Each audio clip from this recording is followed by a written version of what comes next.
Will be in your theaters April 11th. Ladies and gentlemen, the iconic Mr. Kevin Costner.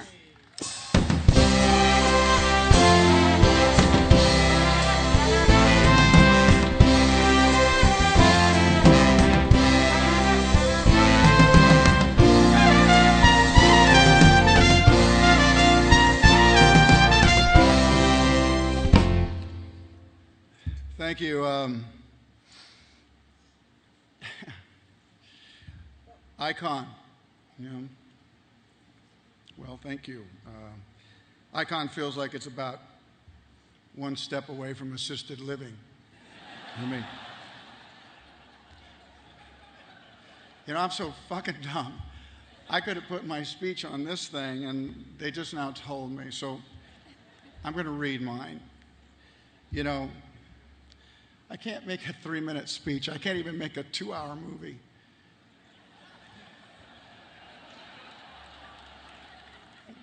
Where'd the time go? A lot of mine was spent at the movies. And I remember a time when all I ever wanted to do was go to the movies. To the drive-in. I think we all missed the swing sets in front of the big white screen.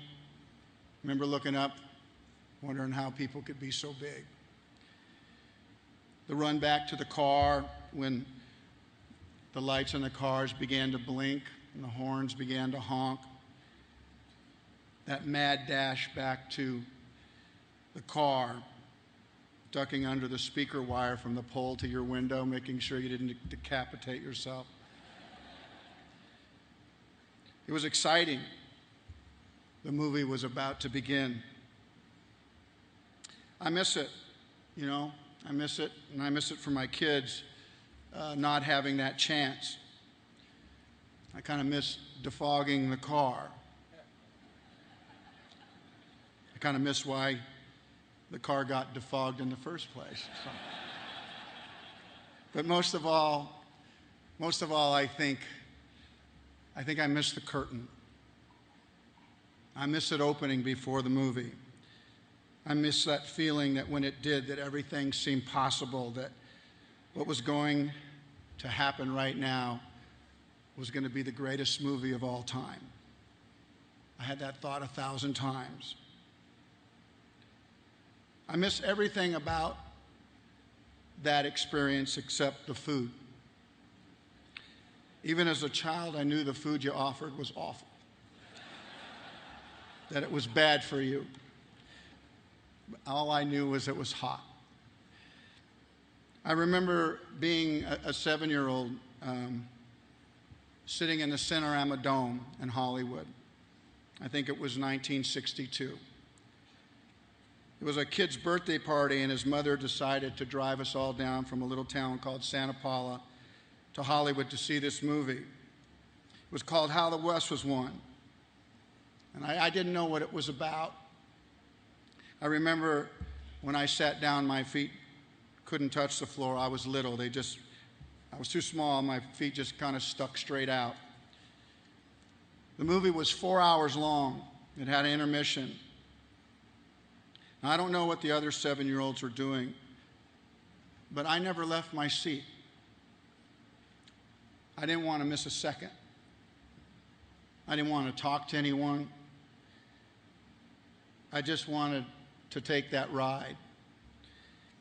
It was epic, and it was a moment that would shape my life.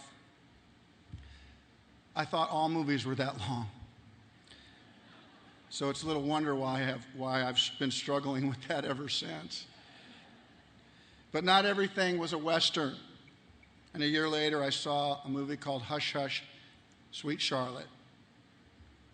My father had taken me to the show, and 15 minutes later, I was in shock.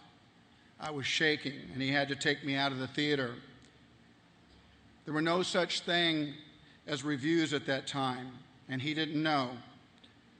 And for the next 10 years, I had a nightlight in my bedroom. I think I learned to kiss my first girl by watching how Sean Connery did it. Maybe we all did. Who was ever going to be as cool as that? I watched Paul Newman shot and killed in Cool Hand Luke, and I wondered, why him? Why not the guys who were guarding him? Why not Strother Martin? Instead of this guy we fell in love with, a guy we wished we all were. My life has been like a dream. To be sure, I've had my share of moments that have tested me, but through it all, I've never stopped thinking about the people who pay money to sit in the dark. I've always had a very clear idea and the absolute conviction that when movies are at their very best, they become about moments. They're about words. They're about single images. They're about the smallest gesture that we can never forget. It's my hope that Draft Day will take its place among Field of Dreams and Bull Durham Tin Cup for love of the game. I wore this gray suit in honor of it. It's just shameless commercialism and promotion.